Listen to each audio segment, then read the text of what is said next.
ஓம் குமரகுருதாச குருப்பியோ நமக.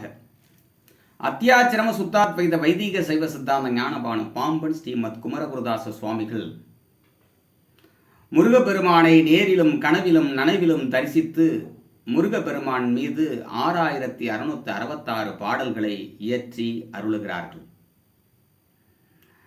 சுவாமிகள் ஒரு சமயம், அதாவது 27/12/1923 ஆண்டு சென்னையில் உள்ள தம்புச்செட்டி தெருவில், அதாவது சென்னையில் உள்ள தம்புச்செட்டி தெருவில் நடந்து செல்கிற பொழுது சுவாமிகளை குதிரை வண்டி மோதி சுவாமிகளின் கால், இடது கணைக்கால் முறிவு ஏற்பட்டு விடுகிறது.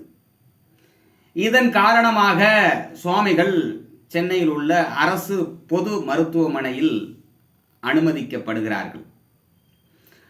அங்குள்ள மருத்துவர்கள் சுவாமிகளை பரிசோதித்து சுவாமிகளின் வயது காரணமாகவும் சுவாமிகளின் உணவு முறையின் காரணமாகவும், அதாவது சுவாமிகளுக்கு 73 வயது, சுவாமிகள் எடுத்துக்கொள்ளும் ஆகாரம் உப்பு புளி காரம் எதுவும் இல்லாத ஆகாரம், இவற்றின் காரணமாக முறிந்த கால் கூடுவது கடினம்,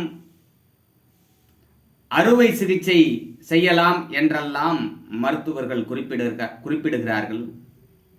சுவாமிகள் அமைதியாக உலகிற்கெல்லாம் வைத்தியநாதனாக இருக்கின்ற அந்த வைத்தியநாத பெருமானாக இருக்கின்ற முருகப்பெருமானையே நினைத்த வண்ணம் இருக்கின்றார்கள். மருத்துவமனையில் அனுமதிக்கப்பட்ட நாளிலிருந்து 11ஆம் நாள், அதாவது 1924ஆம் ஆண்டு 6ஆம் தேதி ஜனவரி மாதம் வானில் 2 மயில்கள் தோகை விரித்து ஆடிவர சுவாமிகள் கண்டு தரிசிக்கிறார்கள்.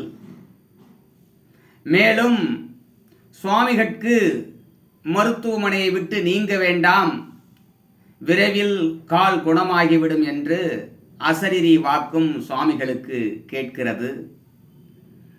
மேலும் சுவாமிகளின் அருகில் முருகப்பெருமான் செவ்வேட் பரமன் செந்நிற மேனியனாக குழைந்த விடைவில் இருப்பதையும் சுவாமிகள் தரிசிக்கிறார்கள்.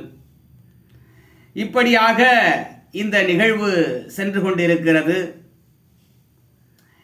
சுவாமிகளின் கால் முறிவு குணமாக வேண்டி சுவாமிகளின் சீடர்களான சுப்பிரமணியதாசர், சிவசங்கர தம்பிரான், ஞானசாகர முதலியார் எல்லோரும் சுவாமிகள் இயற்றி அருளிய சண்முக கவச பாராயணத்தை தொடர்ந்து செய்து வருகிறார்கள். சுப்பிரமணியதாசர் தமது இல்லத்தில் இருந்து உள்ள உருக்கத்துடன் சுவாமிகளின் கால் குணமாக வேண்டி சண்முக கவச பாராயணத்தை தொடர்ந்து செய்து வருகிறார். சுவாமிகளுக்கு அமைகின்ற வேல், மயில் மற்றும் குழந்தை வடிவில் முருகப்பெருமான் காட்சி, இவையெல்லாம் சுப்பிரமணியதாசருக்கும் காட்சியாகின்றது. சுவாமிகளின் கால் வேல் தாங்கி குணமாவதை சுப்பிரமணியதாசர் கண்டு மிகுந்த மகிழ்ச்சி அடைகிறார். மேலும் இந்த நிகழ்வு இப்படி சென்று கொண்டிருக்கின்ற தருணத்தில் மருத்துவர்கள் சுவாமியை மீண்டும் பரிசோதிக்கிறார்கள். அப்படி பரிசோதிக்கிற பொழுது மருந்து மாத்திரை எந்த விதமான மருத்துவமும் இல்லாமல் சுவாமிகளின் கால் முறிவு குணமாவதைக் கண்டு மருத்துவர்கள் அதிசயித்து இது ஒரு ஆச்சரியம், அற்புதம் என்றெல்லாம் குறிப்பிடுகிறார்கள். மேலும் இந்த நிகழ்வினை அந்த மருத்துவ பதிவேட்டில் பதிவு செய்கிறார்கள். சுவாமி இருந்த அந்த வார்டு மன்ரோ வார்டு என்று குறிப்பிடப்படுகிறது. இந்த நிகழ்வு கல்வெட்டாகவும் அங்கு அமைகிறது. இப்படியாக கருணை கடலான கந்தனின் கருணையால் சுவாமிகளின் கால் முறிவு குணமாகிறது. ஆங்கில மருத்துவ குழுவினரால் கால் முறிவு கூடுவது கடினம், அறுவை சிகிச்சைதான் இதற்கு மருத்துவம் என்றெல்லாம் குறிப்பிட்டிருந்த வேளையில் கருணை கடலான கந்தனின் கருணையால் சுவாமிகளின் கால் முறிவு குணமாகி ஒரு அற்புத நிகழ்வாக அமைகிறது.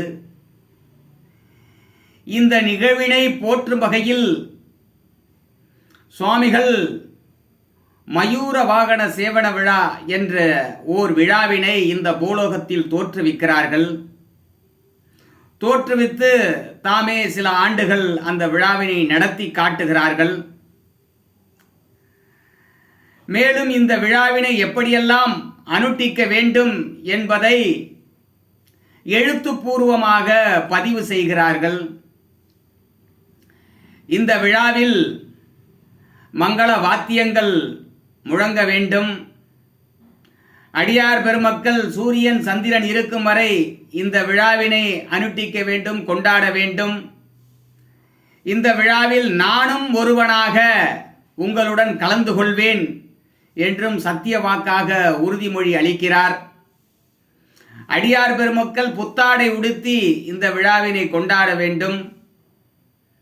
விருதுகளுக்கு அபிஷேகம், ஆராதனை, பரிபூஜன பஞ்சாமிர்த பாராயணத்துடன் செய்விக்கப்பட்டு விருதுகள் அலங்காரம் செய்யப்பட்டு வீதி உலாவாக அப்பொழுது இருக்கின்ற அரசின் விதிமுறைகளுக்கு உட்பட்டு நடத்தப்பட வேண்டும் என்றும் குறிப்பிடுகிறார். மேலும் சுவாமிகள் இந்த விழாவில் அசோக சாலவாசம் பாராயண செய்யப்பட வேண்டும் என்பதை வலியுறுத்துகிறார், முன்னிலைப்படுத்துகிறார். அசோக சாலவாசம் பாராயணம் செய்யப்படாமல் இந்த விழா நிறைவடைவதில்லை என்றெல்லாம் குறிப்பிடுகிறார். மேலும் சண்முக சகஸ்ரநாம அர்ச்சனை விழாவில் செய்யப்பட வேண்டும் என்று குறிக்கிறார். விழாவில் மாகேஸ்வர பூஜை என்று சொல்லக்கூடிய அன்னம்பாளிப்பு நிகழ்வு சிறப்பாக அமைய வேண்டும். அன்று கலந்து கொள்கின்ற பக்தர்களுக்கும் அடியார் பெருமக்களுக்கும் பக்த கோடிகளுக்கும் குறைவில்லாமல் அன்னம்பாளிப்பு நிகழ வேண்டும் என்று குறிப்பிடுகிறார். மதுரபானம், அதாவது இனிப்பு மிகுந்த பானங்களை பக்த கோடிகளுக்கும் அடியார் பெருமக்களுக்கும் வழங்க வேண்டும் என்று குறிப்பிடுகிறார். மேலும் இந்த விழாவினை முன்னிட்டு கொண்டு யாரெல்லாம் என்னென்ன கைங்கரியம் செய்கிறார்களோ அவர்களுக்கு என்னை காத்தருளும் செவ்வேட் பரமனின் அருள் கடாட்சம் கிடைக்கும் என்று சுவாமிகள் உறுதியளிக்கிறார். இப்படியாக சுவாமிகளின் மயூர வாகன சேவன விழா அமைகிறது. சுவாமிகளின் கால் முறிவு குணமாகியதை முன்னிட்டு கொண்டு, முருகனருளால் சுவாமிகளின் கால் குணமாகியதை முன்னிட்டு கொண்டு சுவாமிகள் தோற்றுவித்த விழா மயூர வாகன சேவன விழா. மேலும் இந்த ஆண்டின் சிறப்பு என்னவென்றால், வருகின்ற ஜனவரி 11ஆம் தேதி அமைகின்ற மயூர வாகன சேவன விழா 100வது ஆண்டு விழாவாக அமைகிறது. இது ஒரு மிக சிறப்பானதொரு விழா. 100 ஆண்டுகள் ஒரு விழா சிறப்பாக நடைபெறுவது என்பது அந்த குகப்பரமனின் கந்த பெருமானின் கருணை, பாம்பன் சுவாமிகளின் குருவருள், முருகப்பெருமானின் திருவருள் அமைய இந்த விழா சிறப்பாக தொடர்ந்து நடைபெற்று வருகிறது. இந்த 100வது ஆண்டு விழாவில் நாமும் பங்கு பெறுவது ஒரு பெரிய புண்ணியம், பிறவி பயன். சுவாமிகள் கலந்து கொள்ளும் இந்த விழாவில் நாமும் கலந்து கொள்கிறோம். இந்த விழாவில் கலந்து கொள்ளும் அனைவருக்கும் நல்லதொரு பாக்கியமும் நல்லதொரு வாழ்வும் அமைந்து முருகப்பெருமானின் அருள் நல்லது செய்யும், பாம்பன் சுவாமிகளின் குரு அருள் துணை செய்யும். நாமும் வருகின்ற 11ஆம் தேதி, ஜனவரி 11ஆம் தேதி இந்த விழாவில் கலந்து கொண்டு எல்லா வளம் நலமும் பெற்று வளமுடன் வாழ்வோமாக. வாழ்க வளமுடன். சிவா திருச்சிற்றம்பலம். ஓம் குமரகுருதாச குருப்பியோ நமக. ஓம் குமரகுருதாச குருப்பியோ நமக. ஓம் குமரகுருதாச குருப்பியோ நமக. நமச்சிவாய வாழ்க. நாதன்தாள் வாழ்க. எல்லா உயிர்களும் இன்புற்று வாழ்க. குருவணக்கமே திருவணக்கம். குருவாக்கே திருவாக்கு. குருவணக்கம் யூடியூப் சேனல் என்றும் உங்களுக்காக, உங்களுடன். வாழ்க வளமுடன். திருச்சிற்றம்பலம்.